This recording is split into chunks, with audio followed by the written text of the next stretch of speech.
Assalamualaikum warahmatullahi wabarakatuh. Sahabat Markisah dimanapun berada, alhamdulillah dan terima kasih kepada yang sudah like dan subscribe. Semoga selalu dalam lindungan Allah dan dipanjangkan keberkahan umurnya. Sebelum menyimak kisahnya, sempatkanlah menulis sholawat kepada Nabi kita di kolom komentar, sebagai tanda penghormatan kita kepada beliau. Allah berfirman dalam surat Al-Ahzab ayat 56, sesungguhnya Allah dan para malaikatnya bersholawat untuk Nabi. Wahai orang-orang yang beriman, bersholawatlah kamu untuk Nabi, dan ucapkanlah salam dengan penuh penghormatan kepadanya. Kiai Kholil, yang baru saja menyelesaikan sholat duha, mendengar jeritan warga dari depan rumah kayunya. Lalu ia bergegas keluar sambil menata sorbannya yang hampir terlepas, sementara debu tampak bertebaran akibat seekor makhluk raksasa yang merayap di halaman berpasir. Warga berkerumun dengan pandangan penuh kekhawatiran, dan beberapa di antaranya mulai mundur ketika menyadari makhluk tersebut 2 kali lebih besar dari buaya rawa yang pernah mereka lihat sebelumnya. Seorang pemuda desa berseru, "Pak Kiai, hati-hati, itu kelihatannya buaya." Namun ia terdiam saat melihat kerangka luar makhluk itu yang mengilap dan tersegmentasi. Angin siang yang terik berhembus, menerbangkan debu ke segala arah dan menambah suasana mencekam. Sementara Kiai Kholil berusaha menghampiri makhluk tersebut dengan langkah tenang agar tidak memicu agresi. Makhluk itu mengeluarkan suara parau mirip geraman reptil, namun lebih bergema, membuat beberapa warga yang lebih tua langsung beristighfar dan melantunkan tahlil pendek. "Beri saya ruang," kata Kiai Kholil dengan suara tegas, memerintahkan warga untuk menyingkir ke tepi, lalu ia menatap makhluk itu dengan penuh kewaspadaan. Orang-orang yang membawa ponsel mulai merekam kejadian tersebut. Mereka tidak berhenti mengarahkan kamera sambil sesekali saling berbisik dalam nada panik. Di tengah kondisi itu, tampak seorang anak kecil yang terdorong ke depan oleh kerumunan, hingga nyaris terinjak, lalu seorang ibu menjerit histeris sambil menariknya kembali. Kiai Kholil membaca basmalah secara perlahan, berharap kalimat suci itu dapat menenangkan suasana, meski makhluk tersebut tampak semakin gelisah.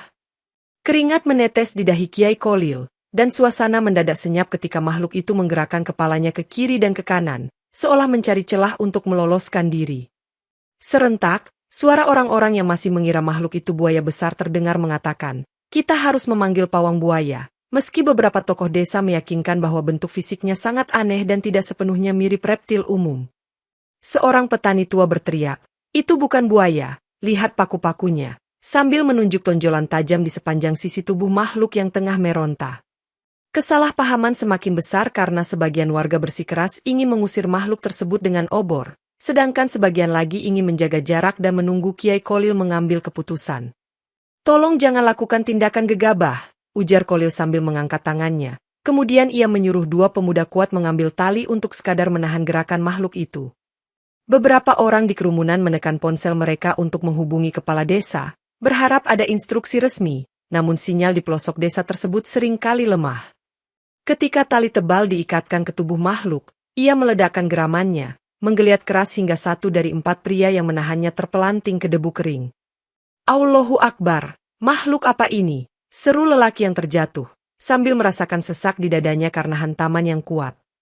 Kiai Kholil mencoba menenangkan massa, berkata, "Mari kita ingat Allah, jangan sampai kita terbawa nafsu ingin membinasakannya sebelum memahami apa sebenarnya makhluk ini." Pandangan mata makhluk itu terarah pada setiap orang yang bergerak dengan cepat, seolah menandakan ia siap menyerang jika merasa terancam, dan hal itu semakin membuat suasana mencekam. Warga yang tadinya agresif mulai menyadari bahwa tindakan gegabah hanya memperburuk keadaan, lalu mereka menunggu petunjuk Kiai Kholil dengan harapan situasi dapat dikendalikan tanpa jatuh korban. Kiai Kholil maju dengan keberanian, mengambil tongkat kayu panjang miliknya, lalu menapakkan kaki di tanah berdebu dan berseru, "Kalian mundur. Biar saya yang menahannya terlebih dahulu." Sementara makhluk itu menggeram semakin keras. Ia mencoba menekan bagian punggung makhluk, tetapi sebuah gerakan kilat membuat tongkatnya patah, dan suara retakan kayu itu membuat warga berteriak semakin panik. Sang makhluk mengayunkan kepalanya yang lebar, menabrak sisi rumah kayu hingga sebagian atapnya bergoyang dan menimbulkan bunyi berderak, membuat serpihan kayu berserakan di atas tanah. "Lihat, rumah Pak Ali hampir roboh," teriak seorang perempuan, sambil berlari menjauh sambil memegangi anak kecil yang menangis ketakutan. Kiai Kholil, yang masih berdiri tegap, memandang ke arah pemuda yang memegang tali, lalu berteriak, "Tarik makhluk ini ke arah lapangan, jangan sampai merusak rumah lebih banyak." Para pemuda menarik tali dengan sekuat tenaga, namun makhluk itu meronta, mencakar tanah dan membuat debu berputar di udara, memicu batuk warga yang berdiri terlalu dekat. "Cepat bantu yang lain," kata seorang pria sambil mengisyaratkan para penonton untuk tidak hanya menyaksikan, sebab pertarungan ketegangan itu masih memanas. Di tengah kegaduhan, terdengar seseorang membaca ayat-ayat pendek, dan hal itu sedikit menenangkan warga, meski makhluk tersebut masih menggeram dan berusaha merobek tali. Seorang ibu berseru, "Pak Kiai, gunakan doa, makhluk ini bukan makhluk sembarangan," dan ia terlihat memegangi tasbih sambil melantunkan zikir. Khalil menoleh, mengangguk singkat, lalu berseru, "Tahan sebentar, saya akan memohon pertolongan Allah." Kemudian ia memfokuskan pikirannya pada rangkaian ayat yang pernah dipelajari di pesantren. Ketika Khalil berlutut di tanah, melantunkan potongan ayat suci, beberapa warga yang semula hanya menonton mulai mendekat sambil mengucapkan takbir, menciptakan semacam barikade perlindungan bersama. "Kita harus kompak," kata kepala desa yang akhirnya tiba setelah mendengar keributan. Lalu ia mengatur warga agar tidak saling menginjak di tengah kekacauan. Pemuda-pemudi desa menyiapkan ember berisi air, berharap bisa menyiram tubuh makhluk itu untuk mendinginkannya, meski belum yakin apakah cara itu efektif. "Awas!" Kepalanya bergerak, teriak seorang remaja yang berdiri di ujung tali, melihat ekor makhluk itu terangkat tinggi dan berpotensi memukul siapapun di belakangnya. Kiai Khalil berdiri kembali setelah selesai membaca doa, lalu berkata, "Allah pasti menolong kita jika kita yakin," sambil memegang kembali ujung tali yang sedikit terlepas. Melihat tekad Khalil, warga berangsur-angsur tenang, dan mereka bahu-membahu menambah ikatan tali di beberapa bagian tubuh makhluk yang berkilau itu. "Pak Kiai, kita butuh bambu atau kayu lebih kuat," usul seorang pria yang membawa parang, sementara ia mengamati betapa tebalnya kulit luar makhluk tersebut. Melalui aba-aba kepala desa, beberapa orang pergi ke gudang tepi desa untuk mengambil potongan bambu besar, alat pertanian, dan alat lain yang bisa membantu menahan makhluk itu. Suara dentuman keras terdengar ketika makhluk itu menghantamkan kepalanya ke tanah, sehingga tali kembali menegang dan hampir putus, membuat warga tersentak ketakutan. Berkat kebersamaan dan semangat gotong royong, situasi mulai sedikit terkendali, meski bayang-bayang bahaya masih tergambar di wajah setiap orang yang berada di sana. Dalam keheningan yang tiba-tiba, makhluk tersebut menggeram panjang, lalu muncul cahaya keperakan samar dari celah kerangka luarnya, membuat beberapa warga berteriak, "Allahu Akbar! Ini bukan sembarang hewan." Kiai Khalil memegang dadanya, lalu menatap fenomena aneh itu dengan mata terbelalak, sementara beberapa orang berlari menjauh karena takut disambar cahaya misterius. "Jangan mendekat dulu," seru kepala desa, melihat kilauan pada tubuh makhluk tersebut menandakan ia bisa saja meledak atau mengamuk lebih dahsyat. Di tengah keguncangan, seorang santri yang ikut menonton mendekati Khalil dan bertanya, "Pak Kiai, bolehkah saya bacakan ayat kursi?" Mendapat anggukan setuju dari sang ulama. Sekelompok warga serempak meneriakkan takbir dan tahmid, seolah memperkuat atmosfer keagungan, ketika makhluk itu perlahan mengangkat kepalanya, menatap ke arah suara-suara tersebut. "Lihat, ia tampak bereaksi terhadap lantunan ayat," ucap seorang ibu, sambil memeluk anaknya yang masih gemetar, namun menyaksikan langsung perubahan sikap makhluk itu. Meskipun masih menggeram, hembusan napas makhluk itu terkesan lebih lambat, menunjukkan bahwa suara takbir dan doa mulai mengusik kesadaran liarnya.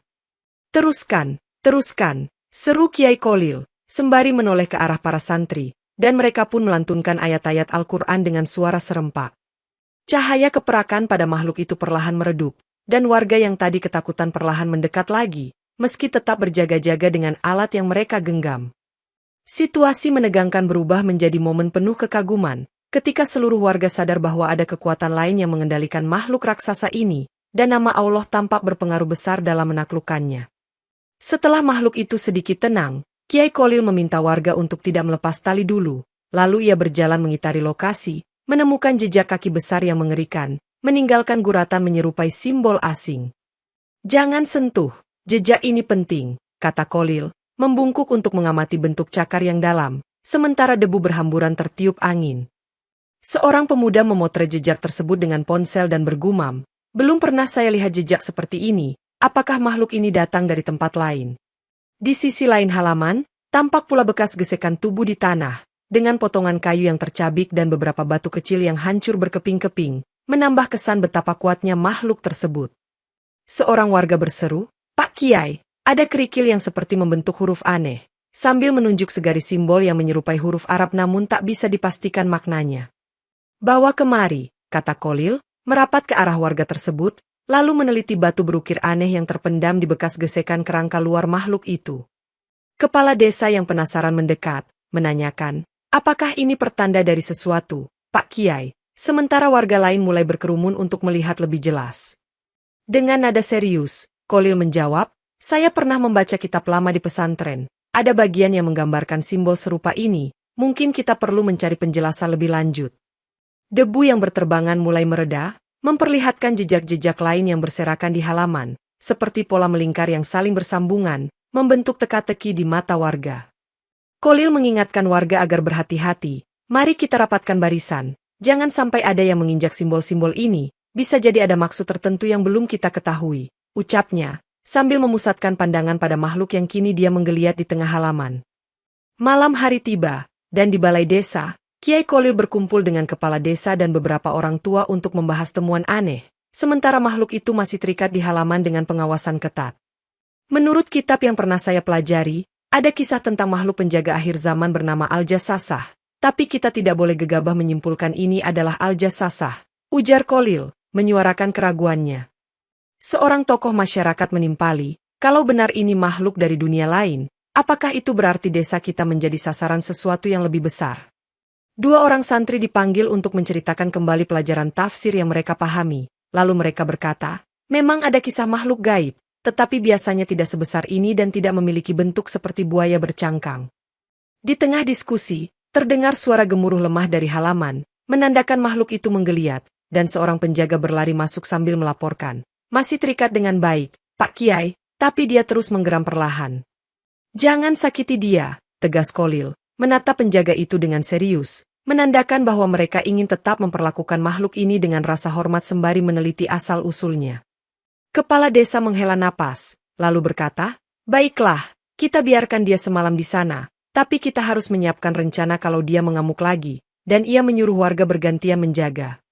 Sementara itu, beberapa anak muda mulai mencari informasi di internet, mencoba membandingkan foto makhluk tersebut dengan berbagai jenis satwa, namun nihil, tidak ada yang mendekati bentuk aslinya.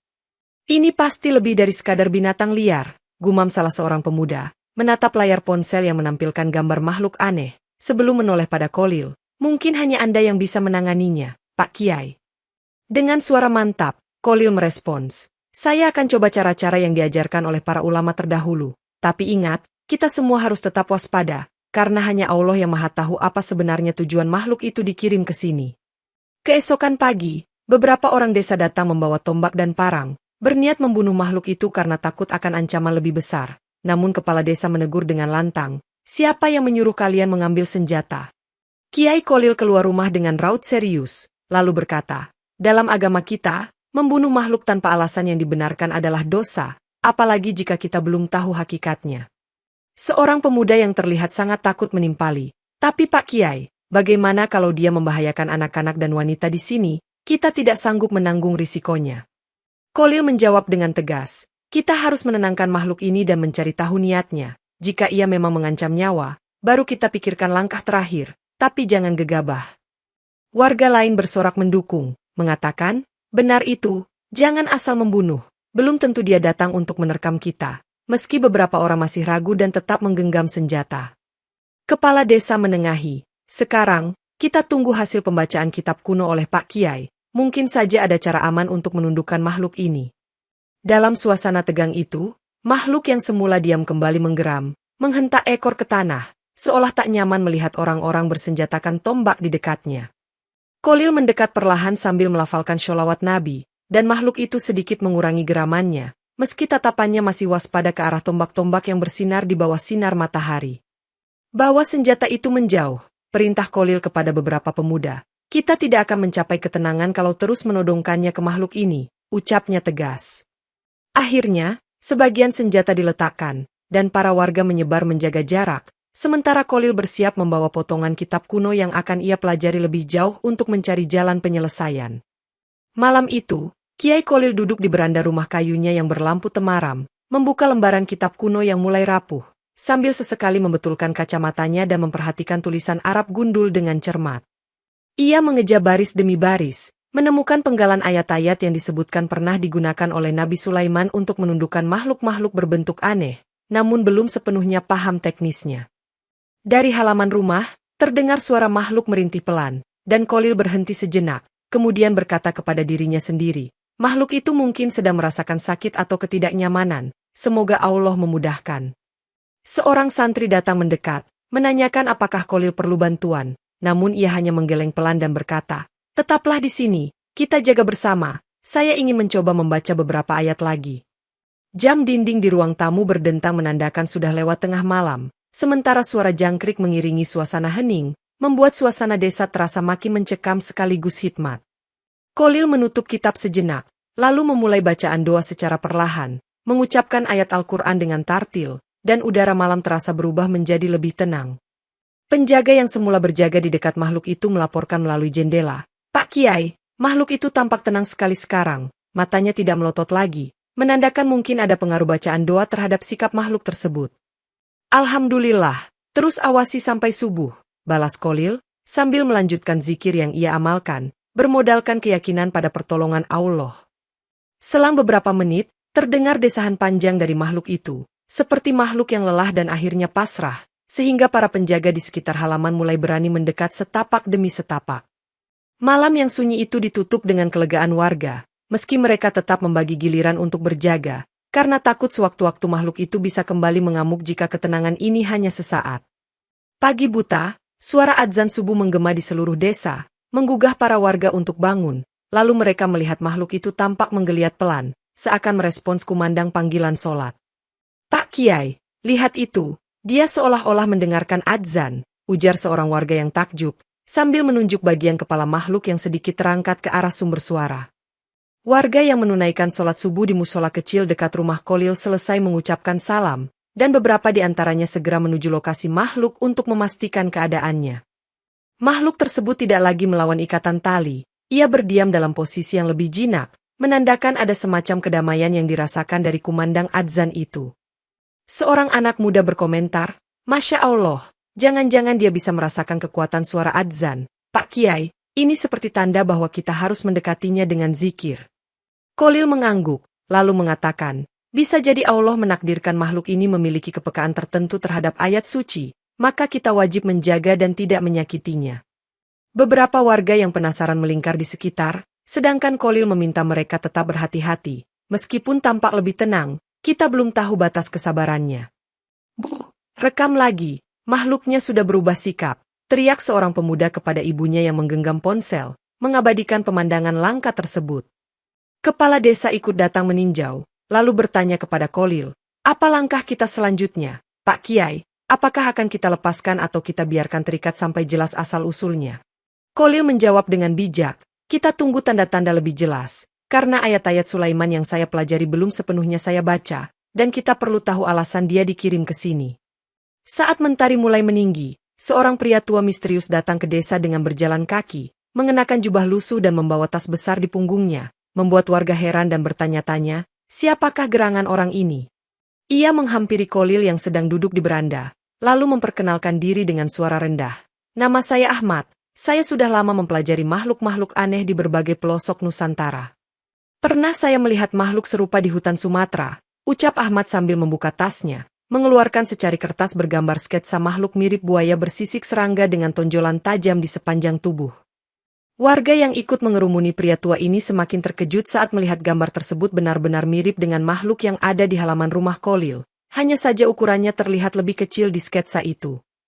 Ahmad melanjutkan, makhluk itu biasanya muncul di lokasi-lokasi yang menyimpan rahasia besar, atau di tempat yang akan ditimpa musibah besar akibat ulah manusia, membuat suasana menjadi tegang karena warga mulai memikirkan kemungkinan bencana.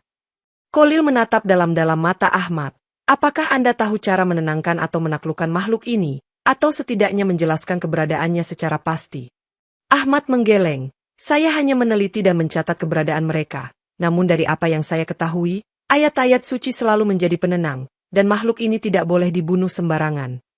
Kepala desa bertanya, Anda bilang tak boleh dibunuh, apakah itu berarti ia memiliki peran penting atau justru akan semakin ganas kalau kita menyakitinya? Dan Ahmad menjawab singkat, kemungkinan keduanya, tergantung niat manusia. Setelah percakapan singkat itu, Ahmad meminta izin untuk melihat langsung makhluk di halaman, dan Khalil mengiyakan, sambil tetap mengingatkan, hati-hati, kita masih belum sepenuhnya memahami kebiasaannya. Ketika Ahmad menatap makhluk tersebut, ia hanya bergumam, "Subhanallah," lalu mencatat beberapa detail tambahan di buku catatannya, seakan mengonfirmasi teori bahwa makhluk ini adalah penjaga dari suatu bahaya yang belum terungkap.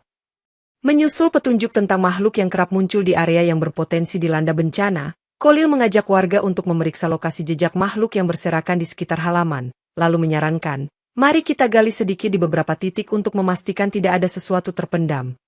Sekelompok pemuda dan bapak-bapak membawa cangkul, linggis, serta skop, memulai proses penggalian di tempat simbol-simbol aneh itu, di mana beberapa batu kerikil berukir terlihat menonjol. "Pelan-pelan, jangan sampai merusak artefak kalau memang ada," seru kepala desa, yang ikut menggali dengan penuh kehati-hatian, mengingat setiap simbol bisa jadi berharga. Beberapa jam kemudian, tanah kering terbuka, memperlihatkan sebuah peti kayu tua yang sudah lapuk, menimbulkan desis keheranan dari para penggali, dan di bagian atas peti terdapat huruf Arab kuno yang sulit dibaca. "Angkat perlahan," perintah Khalil, yang kemudian mendekat untuk melihat ukiran tersebut, dan menyadari bahwa huruf itu tampak mirip dengan yang ditemukan di kitab tafsir lama. Warga bergantian memandangi penemuan itu, sementara Ahmad juga melihatnya dengan mata berbinar, berkata, "Mungkin ini berkaitan dengan naskah atau peninggalan zaman dahulu, kita harus sangat hati-hati." Ketika peti dibuka, isinya ternyata adalah beberapa lembar tulisan Arab gundul dan beberapa koin kuno, membuat warga tersentak kagum karena tak menyangka ada harta karun semacam ini di tanah desa. "Pak Kiai, tolong bacakan isinya," pinta seorang pemuda, namun Khalil menggeleng. "Tulisan ini sangat tua, saya perlu waktu untuk menerjemahkannya, mungkin berkaitan dengan cara menundukkan makhluk itu." Seorang ibu menoleh pada Khalil, "Apakah ini berarti desa kita menyimpan rahasia besar, Pak Kiai?" Dan Khalil hanya menjawab, "Bisa jadi, dan makhluk ini mungkin diutus untuk memberikan peringatan." Setelah proses penggalian selesai, warga menutup kembali lubang, meninggalkan area itu sementara, dan berencana membawa lembaran naskah kuno ke pesantren agar bisa diteliti lebih mendalam. Di ruangan perpustakaan pesantren, Khalil menghabiskan waktu berjam-jam bersama beberapa santri, menyortir lembaran-lembaran kuno dan mengaitkannya dengan ayat suci dari berbagai tafsir, mencoba memahami maksudnya secara utuh. "Di sini tertulis tentang ayat-ayat Sulaiman," ucap Khalil setelah lama membaca. "Konon digunakan untuk mengendalikan makhluk-makhluk berbahaya yang hidup di permukaan bumi." Para santri mencatat dengan seksama, dan salah satu dari mereka bertanya, "Apakah ini sama seperti doa Nabi Sulaiman ketika menundukkan pasukan jin, Pak Kiai?" Mendapatkan anggukan pelan dari Khalil. Sore harinya, Khalil kembali ke lokasi makhluk dengan membawa salinan ayat-ayat penjinak, lalu ia berdiri di hadapan sang makhluk yang masih diikat erat, sambil berkata, "Bismillah, semoga dengan izin Allah kau bisa ditenangkan." Saat Khalil mulai melantunkan ayat-ayat Sulaiman dengan nada yang khas, makhluk itu menggoyang-goyangkan kepalanya, tetapi tidak tampak marah, justru seperti kebingungan atau tertarik pada suara tersebut. Warga yang menonton dari jarak aman menahan napas, menyaksikan Kiai Khalil melafalkan rangkaian doa panjang dalam bahasa Arab yang terdengar mendayu-dayu, seraya matanya terpejam. "Pak Kiai, hati-hati," bisik seorang pemuda, karena melihat makhluk itu merontak kecil, namun akhirnya berhenti dan menurunkan kepalanya perlahan-lahan ke tanah. "Masya Allah," gumam Ahmad, pria tua misterius, sambil menuliskan catatan baru di bukunya, mengamati bagaimana ikatan tali yang tadinya tegang kini mengendur karena makhluk itu pasrah. Kepala desa yang menyaksikan kejadian itu mengangkat kedua tangannya, berdoa agar ketegangan segera berakhir, sementara warga lainnya pun ikut menengadahkan tangan, memohon keselamatan. Setelah beberapa saat, makhluk itu benar-benar tampak jinak, sama sekali tidak berusaha melepaskan diri, dan Khalil pun memandang ke sekitar, mengatakan dengan suara lega, "Alhamdulillah, Allah telah memudahkan kita." Setelah makhluk itu dinyatakan jinak, Khalil dan kepala desa berdiskusi di balai desa, membahas rencana selanjutnya karena mereka meyakini makhluk ini bukan datang tanpa tujuan. "Kalau mengacu pada keterangan Ahmad," ujar Khalil, "makhluk ini muncul di tempat-tempat yang rawan bencana, jadi mungkin dia datang untuk memberi isyarat atau peringatan." Beberapa warga mencurigai adanya lokasi tertentu di desa yang menyimpan bahaya, lalu mereka ingat bahwa sejak lama ada isu sumur tua di pinggir hutan yang airnya berbau aneh. "Makhluk itu kerap menatap ke arah hutan, mungkin ada sesuatu yang harus kita periksa," kata salah satu santri sambil menunjuk ke arah pepohonan lebat di ujung desa. Kepala desa setuju mengadakan peninjauan, "Mari kita ajak makhluk itu, tapi tetap di bawah kendali Kiai Khalil, karena kita khawatir akan kemunculan tiba-tiba di tempat lain." Warga pun mempersiapkan perbekalan, sementara Khalil menuntun makhluk itu dengan tali yang kini lebih longgar, sesekali membisikkan potongan doa agar makhluk tersebut tetap tenang. Di perjalanan menuju hutan, makhluk itu tampak mencium-cium udara dan kadang menggeram pelan, seolah memperingatkan sesuatu, hingga warga merinding memikirkan apa yang akan mereka temui. "Tetap rapatkan barisan," seru kepala desa, sementara para pemuda membawa senter dan cangkul, bersiap menghadapi kemungkinan buruk di dalam kegelapan hutan. Perjalanan yang memakan waktu hampir setengah jam itu akhirnya membawa mereka ke area lembab di dekat sungai kecil, tempat makhluk itu berhenti dan menancapkan cakar ke tanah. "Sepertinya dia menunjukkan bahwa kita harus menggali atau memeriksa tanah di sini," kata Khalil, memandang wajah tegang warga, yang akhirnya sadar bahwa perlindungan yang diberikan makhluk ini nyata adanya. Begitu cakar makhluk itu menggaruk tanah lembab, warga segera menggali dan menemukan ada retakan di tanah yang mengeluarkan aroma menyengat, membuat mereka menutup hidung sambil bergumam, "Bau sekali." "Pak Kiai, sepertinya ini gas beracun," ujar seorang pemuda yang pernah bekerja di daerah tambang, sambil menahan mual karena asap putih tipis mulai keluar dari celah-celah retakan. Khalil mengingatkan warga, "Mundur, jangan ada yang terlalu dekat, kita tidak tahu seberapa berbahayanya kandungan gas ini," sambil menarik tali makhluk agar ia juga menjauh. Kepala desa menugaskan beberapa orang untuk memasang tanda peringatan, agar tidak ada orang atau anak-anak yang mendekati lokasi gas beracun tersebut. "Alhamdulillah, kita diberi peringatan," kata Khalil, menyadari bahwa seandainya makhluk itu tidak menunjukkan lokasi ini, bisa jadi akan terjadi kecelakaan fatal di masa mendatang. Warga mulai berdebat tentang cara menutup retakan tersebut, namun salah satu dari mereka berpendapat, "Kita perlu ahlinya, mungkin pihak berwenang harus memeriksa karena ini bisa meluas." Ahmad yang ikut dalam rombongan menuliskan catatan, "Dalam kasus sebelumnya, makhluk ini selalu menunjukkan letak bahaya, entah itu air tercemar atau gas beracun, tapi kita tetap perlu penanganan ilmiah." Seorang ibu yang ikut menyaksikan tampak pucat, lalu berkata, "Kalau tidak ada makhluk ini, mungkin anak-anak kita akan bermain di sini dan terhirup gas beracun." Disambut anggukan setuju dari warga lain. Khalil mengusap kepala makhluk itu dengan hati-hati, lalu berucap, "Kita tidak akan menyesal membiarkan makhluk ini hidup, asalkan kita bisa menjaga dan memahami pesannya." Dan makhluk itu tampak menggerakkan ekornya pelan. Pulang dari hutan, warga merasa lega namun tetap dihantui pertanyaan besar. Apakah ada bahaya lain yang belum terungkap, dan apakah makhluk ini akan terus berada di desa untuk mengawal mereka? Kabar penemuan gas beracun di hutan menarik perhatian pemerintah daerah, yang mengirim tim peneliti ke desa. Namun berbarengan dengan itu, muncul pula perwakilan dari perusahaan tambang yang mengklaim memiliki izin eksplorasi. "Kami sudah dapat surat resmi," ujar manajer tambang dengan nada angkuh, "dan kami akan melakukan pengeboran di sini, jadi sebaiknya warga tidak mengganggu pekerjaan kami." Kepala desa yang kesal menjawab, "Tapi tempat ini mengandung gas beracun, Anda tidak bisa sembarangan mengebor, apalagi ini dekat dengan pemukiman, kami khawatir akan efeknya." Perwakilan perusahaan tambang tidak peduli, ia bersikeras bahwa semua prosedur sudah ditempuh, dan berjanji akan mengganti rugi jika terjadi kerusakan, tetapi warga tetap menolak. "Dari mana perusahaan ini muncul tiba-tiba?" tanya seorang pemuda kepada kepala desa, mencurigai ada campur tangan pihak luar yang ingin memanfaatkan hasil bumi tanpa peduli keselamatan lingkungan. Khalil berusaha menengahi, "Tolong perhatikan moral dan kemanusiaan, jangan sampai izin tambang membuat kita menutup mata pada risiko racun yang bisa membunuh warga." Sementara makhluk itu menggeram pelan di dekatnya.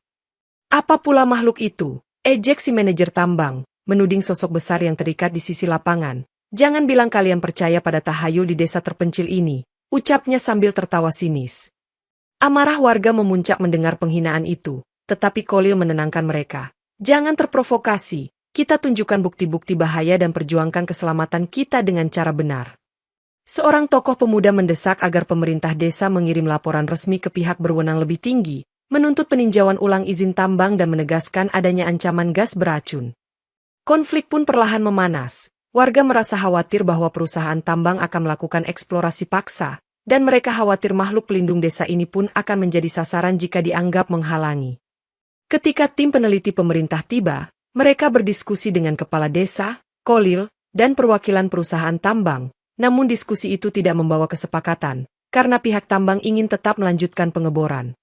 Khalil menegaskan, "Kami punya bukti adanya potensi ledakan gas beracun, dan makhluk besar ini juga menunjukkannya. Kita tidak boleh menganggap remeh situasi."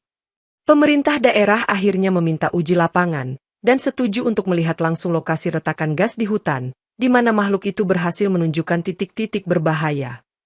Para peneliti berjalan menuju lokasi dengan warga, sementara makhluk itu turut serta dipandu Khalil, karena mereka yakin sang makhluk dapat menuntun ke titik lain yang belum terungkap. Benar saja, makhluk tersebut berhenti di beberapa lokasi tambahan, menggaruk tanah dan memperlihatkan lapisan tanah yang juga mengeluarkan aroma beracun, mengejutkan pihak peneliti. Seorang ahli geologi dari pemerintah berkata, ini berbahaya, kalau perusahaan tambang tetap ngebor tanpa penanganan khusus, bisa meledak dan meracuni banyak orang, menatap manajer tambang dengan tatapan serius. Lihatlah sendiri, ujar Khalil sambil menyentuh makhluk itu. Makhluk ini bukan mitos, ia nyata dan telah menyelamatkan kita dari kemungkinan bahaya yang tak terlihat. Manajer tambang tampak terdiam, meski masih tampak ragu, ia perlahan menyadari bahwa isu gas beracun bukan sekadar alibi warga untuk menghalangi proyek, melainkan fakta yang harus diakui. Tekanan warga kian besar setelah video bukti penemuan gas dan kehadiran makhluk ajaib tersebar di media sosial, membuat pihak berwenang di provinsi ikut memerintahkan penghentian sementara proyek tambang. Alhamdulillah, usaha kita membuahkan hasil, ucap kepala desa. Sementara beberapa warga bersyukur bahwa setidaknya nyawa mereka lebih terlindungi, dan makhluk itu turut berperan menjadi saksi bisu yang memperkuat argumen desa. Sejak konflik dengan perusahaan tambang mereda, kehadiran makhluk raksasa itu tidak lagi ditakuti oleh sebagian besar warga, justru menumbuhkan rasa syukur karena makhluk tersebut seolah menjadi penyelamat. Beberapa warga yang semula berniat membunuh atau mengusir makhluk itu kini meminta maaf pada Khalil, mengakui kesalahan mereka karena dulu tak sabar memahami maksud kehadirannya. Khalil lalu menjelaskan, ini semua atas izin Allah, kita hanya dituntun oleh tanda-tanda dan ayat-ayat, sedangkan makhluk ini menjadi perantara pesan keselamatan bagi kita. Warga mulai terbiasa dengan pemandangan makhluk yang terikat longgar di halaman rumah Khalil, dan tidak ada lagi yang memandangnya dengan rasa ngeri, bahkan anak-anak menatapnya dengan rasa ingin tahu. Makhluk ini besar sekali, Pak Kiai, ujar seorang bocah sambil terkekeh kagum, mengundang senyum Khalil yang mengingatkan si bocah agar tetap menjaga jarak demi keselamatan. Beberapa orang mulai menyebut makhluk itu sebagai penjaga desa, bahkan ada yang mengusulkan agar dibangun kandang khusus di dekat pesantren untuk merawatnya, tetapi Khalil menilai itu terlalu berisiko. Lebih baik kita biarkan ia tetap di sini, karena lokasi ini agak luas dan jauh dari pemukiman padat, kata kepala desa, sementara warga lain setuju dan sesekali membawa makanan untuknya. Makhluk itu pun tampak lebih damai, hampir tidak pernah menggeram keras, walau kadang di waktu tertentu ia menggeliat seolah mengingatkan bahwa sifat liarnya belum sepenuhnya hilang. Ahmad, pria tua misterius, memutuskan menetap lebih lama di desa, untuk meneliti perilaku makhluk tersebut, mencatat setiap perubahan sikapnya, berharap dapat menemukan fenomena serupa di tempat lain kelak. Suasana di desa perlahan kembali normal, warga kembali bertani dan berdagang seperti biasa. Namun kali ini dengan keyakinan baru bahwa kekuasaan Allah bisa datang dalam wujud yang tak terduga. Khalil, yang terus membaca ayat Sulaiman setiap pagi dan petang, mendapati makhluk itu semakin jinak, bahkan sesekali merespons panggilan suara Khalil dengan menggerakkan kepalanya, menimbulkan decak kagum warga. Bismillahirrohmanirrohim, ucap Khalil, menyentuh perlahan cangkang makhluk tersebut, yang kini tak lagi menggeliat menakutkan, justru seakan menerima sentuhan itu dengan tenang. Seorang pemuda yang penasaran bertanya, Pak Kiai, apakah kita boleh memberi nama untuk makhluk ini? Namun Khalil hanya tersenyum, terserah kalian, tapi jangan sampai menyinggung atau menjadikannya bahan main-main. Warga pun sepakat memberi panggilan kehormatan, meski belum disepakati nama khusus, mereka kerap menyebutnya, penjaga langit dan bumi, atau Betara, sambil tetap menghormati aturan Islam. Makhluk itu kadang mengeluarkan suara rendah ketika Khalil atau santri-santri melantunkan ayat-ayat Al-Quran di teras pesantren, seolah turut merasakan ketenangan di setiap lantunan. Anak-anak mulai mendekat di sore hari, duduk di pagar kayu sambil menonton makhluk itu dari kejauhan, dan beberapa orang tua tidak lagi melarang karena yakin makhluk itu tak akan mengamuk tanpa sebab. Ajaib sekali, saya tidak menyangka desa kita memiliki makhluk seunik ini, ucap seorang ibu, yang bercerita pada suaminya bahwa ia merasa lebih aman sekarang, percaya desa dilindungi secara gaib.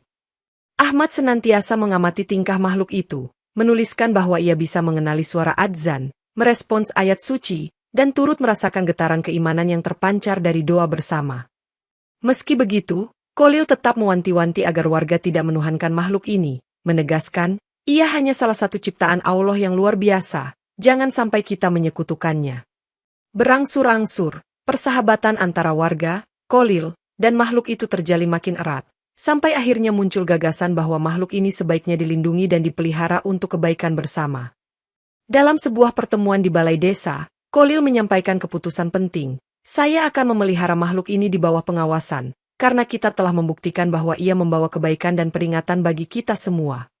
Warga mengangguk setuju, diiringi kalimat takbir dan tahmid, menyadari bahwa makhluk ini bukan lagi ancaman melainkan bagian dari rahmat Allah yang patut disyukuri. Kita akan menyiapkan area khusus di dekat pesantren, lanjut Kholil, menegaskan bahwa penjagaan dan perawatan makhluk itu perlu dikerjakan bersama-sama, tidak sekadar menjadi tanggung jawabnya seorang. Kepala desa pun meresmikan keputusan itu. Dengan ini, makhluk itu kita nyatakan sebagai bagian dari desa, sekaligus pengingat bagi siapapun yang ingin merusak alam kita, disambut tepuk tangan warga.